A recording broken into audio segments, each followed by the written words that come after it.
Hello प्यारे बच्चों, स्वागत है आपका आपके YouTube चैनल हिंदी की पाठशाला में। पिछली वीडियो में बच्चों हमने जो पद्य पाठ था आपके पाठ्यक्रम में हिंदी की पाठ्य पुस्तक में उसका अध्ययन किया था। अभी पहले हम पद्य पाठ पढ़ेंगे जितने भी आपके सिलेबस के अंतर्गत हैं। आज पाठ 2 का अध्ययन करेंगे जिसका नाम है राम लक्ष्मण परशुराम संवाद। 2 खंड दिए गए हैं आपके पाठ्यक्रम में, गद्य खंड और पद्य खंड। गद्य खंड के अंतर्गत बच्चों आपके आती हैं कहानियां, रेखाचित्र, निबंध, इस प्रकार की रचनाएं आती हैं। और पद्य खंड के अंतर्गत आते हैं आपकी कविताएं, दोहे, छंद, सवैया, कविता, इस प्रकार की जो रचनाएं हैं वो आती हैं। तो आज जो जिस पाठ का हम अध्ययन करेंगे उसका नाम है राम लक्ष्मण परशुराम संवाद। तो इसके जो रचयिता हैं तुलसीदास जी हैं। थोड़ा सा तुलसीदास के बारे में बताते हुए अध्ययन करेंगे। तुलसीदास का जन्म बच्चों सन 1532 में हुआ था और उनको हिंदी साहित्य का सूर्य कहा जाता है। और कुछ विद्वान उनका जन्म स्थान राजापुर मानते हैं जो कि बांदा जिले के अंतर्गत है। और उनकी जो मृत्यु है 1623 ईस्वी में मानी गई है। उनकी जो प्रसिद्ध रचनाएं हैं रामचरितमानस, गीतावली, विनय पत्रिका, दोहावली, कवितावली और भी कई रचनाएं हैं, लेकिन मुख्य मुख्य रचनाएं यही हैं। तो जो आज हम पद्यांश पढ़ेंगे वह रामचरितमानस के अंतर्गत ही है, उसी का आज हम अध्ययन करेंगे। जो तुलसीदास जी हैं उन्होंने अपनी रचनाओं में ज्यादातर अवधी भाषा का उन्होंने प्रयोग किया है, लेकिन वैसे जो ब्रज भाषा है उस पर भी उनका काफी अधिकार था, अर्थात उसमें भी बहुत पारंगत थे वे। कुछ रचनाएं उनकी ब्रज भाषा में भी हैं, जैसे विनय पत्रिका है वह उन्होंने ब्रज भाषा में ही लिखी है। और छंद बहुत प्रिय थे उनको, तकरीबन सभी छंदों का उन्होंने अपने जो कविताएं हैं उसमें प्रयोग किया है। और अलंकारों का भी बहुत अच्छे ढंग से उन्होंने अपनी रचनाओं में प्रयोग किया है। तो आज जो हम पद पढ़ेंगे राम लक्ष्मण परशुराम संवाद, उसका थोड़ा सा सार बता देती हूँ मैं। इसके अंतर्गत जो राजा जनक है उसके दरबार में सभी राजा महाराजा इकट्ठे हुए हैं, क्योंकि जो सीता जी है उनका स्वयंवर हुआ है। श्री राम ने शिव धनुष को तोड़ दिया है। शिव धनुष के टूटने की जो गर्जना हुई उसे सुनकर परशुराम ने सभा में प्रवेश किया। गुस्से से राम को भला बुरा कहने लग जाते हैं। तो इस पर लक्ष्मण को भी बड़ा गुस्सा आता है और वो व्यंग्यात्मक भाषा में जो परशुराम जी हैं उनसे संवाद करने लग जाते हैं और उनका अपमान करना शुरू कर देते हैं। तो यही सब इस पद्य के अंतर्गत हम पढ़ेंगे। बच्चों, वीडियो को समझाने के लिए और रोचक बनाने के लिए कुछ जो रामायण की क्लिप है वो डाली गई है। आप आइए आसन ग्रहण कीजिए। इन मीठे स्वागत वचनों से तुम हमें बहला नहीं सकते मूढ़ जनक। हम महेंद्र पर्वत पर तपस्या कर रहे थे कि शिव धनुष के टूटने की ध्वनि का स्वर सुनाई दिया। हम ये जानने आए हैं कि हमारे आराध्य भगवान शिव के धनुष को तोड़ने का दुस्साहस किसने किया है। बोलता क्यों नहीं मूर्ख, दी बता। नहीं तो जहां तक तेरा राज्य है वहां तक की पृथ्वी को हम उलट पलट करके रख देंगे। तेरा सारा राज्य नष्ट कर देंगे, नष्ट कर देंगे।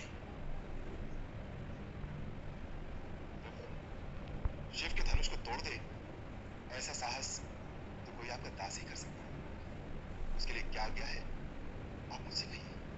सेवक वो होता है जो सेवा करे, जो शत्रुता करे उसे शत्रु समझकर उसे दंड ही देना चाहिए। जिसने ये शिव धनुष तोड़ा है वो सहस्र बाहु की तरह मेरा शत्रु है। जनक, विश्वामित्र, यहाँ एकत्रित राजागण।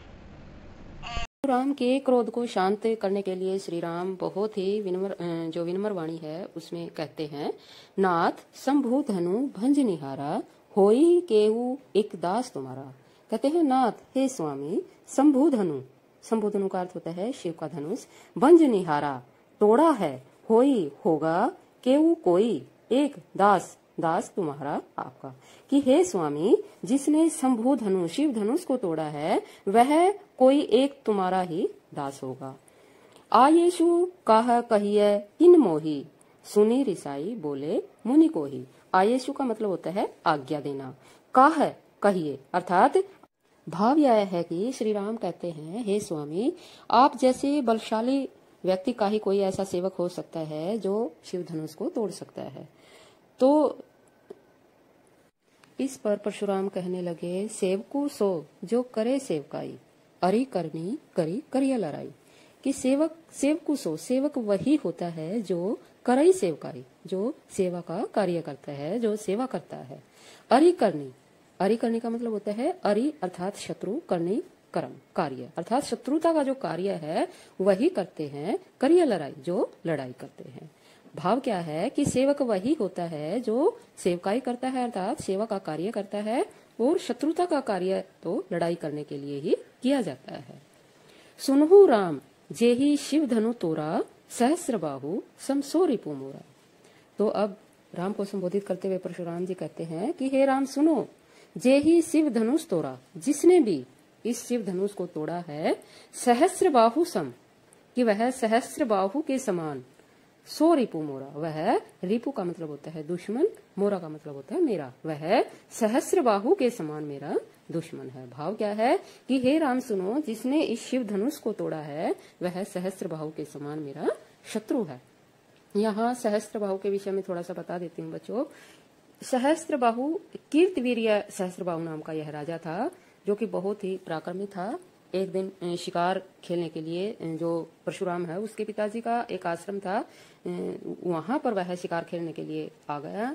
और जब उसने देखा कि जो परशुराम के पिताजी हैं जमदग्नि, उसके आश्रम में एक गाय है, वो बड़ी ही विशेष गाय थी वो, जिसका नाम कामधेनु था। वह सारी मनोकामनाएं पूरी करती थी जो भी उसको कहा जाता था। तो जो सहस्त्रबाहु था उसने जमदग्नि से उस गाय की मांग की कि मुझे ये गाय चाहिए। जब जमदग्नि ऋषि ने उसको मना कर दिया तो उसने उस गाय का अपहरण कर लिया। तब परशुराम को बड़ा ही क्रोध आया और उसने जो सहस्त्रबाहु था यानी कीर्तिवीर्य था उसका वध कर दिया। तब इस पर क्रोधित होकर जो सहस्त्रबाहु के पुत्र थे उन्होंने जमदग्नि का वध कर दिया। तो इस पर फिर से परशुराम बहुत क्रोधित हुए और उसने निश्चय कर लिया कि मैं पूरी धरती को राजाओं से विहीन कर दूंगा, अर्थात एक भी राजा को पृथ्वी पर नहीं रहने दूंगा। तब से परशुराम को राजाओं से बड़ी घृणा थी और उन पर बड़ा गुस्सा आता था। तो ये सहस्त्रबाहु के बारे में, तो इसलिए उसने कहा कि सहस्त्रबाहु के समान मेरा हर इस प्रकार का व्यक्ति मेरा दुश्मन है। परशुराम जी कहते हैं सो बिलगाऊ बिहाई समाजा, वह बिलगाऊ, बिलगाऊ का मतलब होता है अलग हो जाए, बिहाई छोड़कर, समाजा इस समाज को, कि वह इस समाज को छोड़कर अलग हो जाए। न तय मारे जे ही सब राजा, नहीं तो मारे मारे जे ही जाएंगे सब राजा, जो यहाँ पर उपस्थित सारे राजा हैं, नहीं तो सब राजा मारे जाएंगे। जिसने शिव धनुष को तोड़ा है वह इस समाज को छोड़कर अलग हो जाए।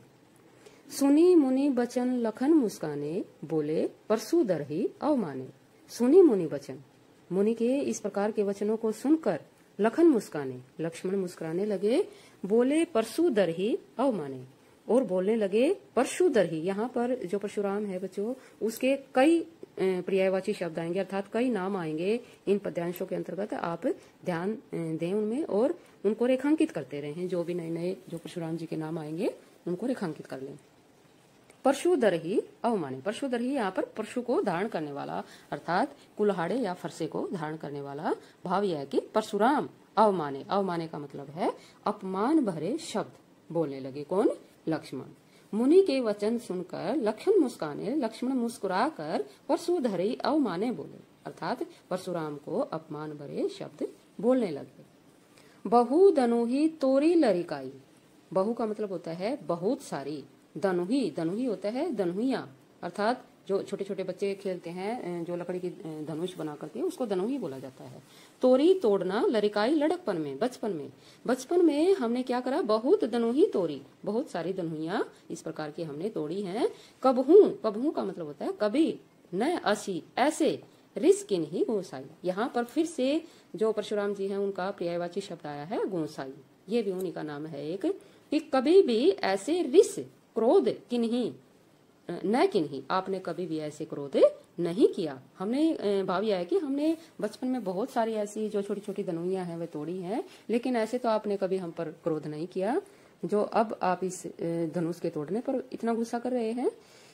तब क्या कहते हैं, ये ही धनु पर ममता के ही हेतु, यही का मतलब इसी धनुष पर ममता के ही हेतु, किस कारण आपको जो है इतनी ममता आई है, अर्थात इतना प्रेम आपको इस धनुष पर आया है। सुनी रिसाई कहे भृगु कुल केतु, यह सुनकर के, अर्थात लक्ष्मण की ये सारी व्यंग्य भरी बातें सुनकर के रिसाई क्रोध से, कहे भृगु कुल केतु। देखो बच्चों एक और नाम आया है अभी परशुराम जी का, भृगु कुल केतु। क्योंकि ये भृगुकुल में पैदा हुए थे, इसलिए इनको भृगुकुल का द्विजा स्वरूप कहा गया है। कि इस प्रकार से जो लक्ष्मण जी हैं उनके वचनों को सुन करके रिसाई कहे भृगुकुल केतु, बड़े गुस्से से भृगुकुल केतु कहने लगे, अर्थात परशुराम जी कहने लगे। बच्चों, अभी हमने चौपाइयों की व्याख्या कर ली है, अब दोहे की व्याख्या करेंगे। रे नरिप बालक काल बस बोलत तो ही न संभाल। क्या कहते हैं कि अरे नरिप बालक, यहाँ पर जो नरिप है बच्चों, नरिप राजा का पर्यायवाची शब्द होता है, तो दूसरे जो पद्यांश है उनमें भी नरिप के पर्यायवाची शब्द आएंगे, तो उनमें भी ध्यान देना है और उनको रेखांकित कर लेना है। रे नरिप बालक, रे नरिप बालक अर्थात राजा के बालक, राजकुमार, काल बस बोलत अर्थात काल के वश में होकर बोलत बोल रहे हो, तो ही न संभाल, तुम अपने आप को संभाल नहीं रहे हो। भाव क्या है कि तुम काल के मृत्यु के वश में होकर बोल रहे हो, अर्थात तुम्हारी मृत्यु नजदीक है, मैं तुम्हें मारने वाला हूँ, इसलिए तुम अपने आप को संभाल नहीं रहे हो। धनुही सम त्रिपुर अरि धनु विदित सकल संसारा। धनुही यानी धनुही के समान, त्रिपुर अरि, त्रिपुर अरि कौन है? शिव। धनु धनुष यानी शिव का जो धनुष है, विदित सकल संसारा, जिसे विदित जानता है सकल संसार, सारा संसार, सारा संसार जिसे त्रिपुरारी शिव धनुष के नाम से जानता है, वह तुम्हें धनुही सम, एक धनुही के समान दिखाई दे रहा है, अर्थात इतना विशाल धनुष, शिव धनुष जो है तुम्हें एक धनुही के समान दिखाई दे रहा है। अभी वो अपराधी छिपा हो, उसे बाहर निकाल कर खड़ा कर दिया जाए, अन्यथा हम उस शिवद्रोही को मृत्यु दंड देंगे। ये समझ लो कि तुम में से एक के भी प्राण नहीं बचेंगे। ये धनुष टूट गया तो उसमें इतना क्रोध करने की क्या बात है? हमने तो बचपन में कई धनुइयां तोड़ डाली, उस समय तो किसी ने क्रोध नहीं किया था। राजा के छोकरे, तनिक होश में बात कर। विश्व भर में सम्मानित महाशिव धनुष को बच्चों की धनुरियों के बराबर समझता है। ये वो धनुष है जिससे शंकर ने त्रिपुरारी का वध किया था। ब्राह्मण देवता, आपको धनुष और धनुष में फर्क दिखता होगा, हम तो क्षत्रिय हैं, धनुष बाण से खेलना हमारा नित्य कर्म है। तो प्यारे बच्चों, अगर वीडियो अच्छी लगी है तो आप कमेंट बॉक्स में कमेंट करें, वीडियो को लाइक करें, शेयर करें और सब्सक्राइब करें। Thank you.